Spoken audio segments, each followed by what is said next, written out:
பழைய ஏற்பாட்டில் இருந்த ஆண்டவர் இப்ப இருந்தாருன்னா பேசுற நானும் சரி ஒருத்தர் கூட உயிரோடு இருந்திருக்க மாட்டோம். கண்ணுக்கு கண்ணு, பல்லுக்கு பல்லு, வெட்டுக்கு வெட்டு, குத்துக்கு குத்து, காலி, அவ்வளவுதான், முடிஞ்சு போச்சு.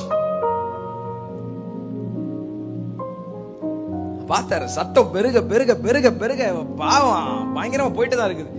நானே போனாதான் இதுக்கு விமர்சனம் சொல்லிட்டு எல்லாத்தையும் விட்டுட்டு நமக்காக, எனக்காக, உங்களுக்காக எல்லா மகிமையும் விட்டு ஒரு சாதாரண மனுஷனா, ஒரு ஏழை கோலமா அவர் நமக்காக வந்திருக்கிறார்.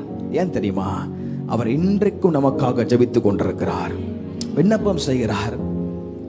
இந்த மரம் வந்து நல்ல தோட்டக்காரன் சொல்ற, அந்த மரத்தை தூக்கி வெளியே போடியா, இன்னும் ஒரு கனி கொடுக்காம இந்த மரம் நிலத்தை கெடுத்துட்டு இருக்குதுன்னு சொல்லும் போது தோட்டக்காரன் சொல்றான், எஜமா வந்து சொல்லும் போது தோட்டக்காரன் சொல்றான், இந்த வருஷமும் விட்டுதான் பார்ப்போமே, இது கனி கொடுக்கும், நான் அதுக்கு கேரண்டி தரேன், கனி கொடுக்கும்.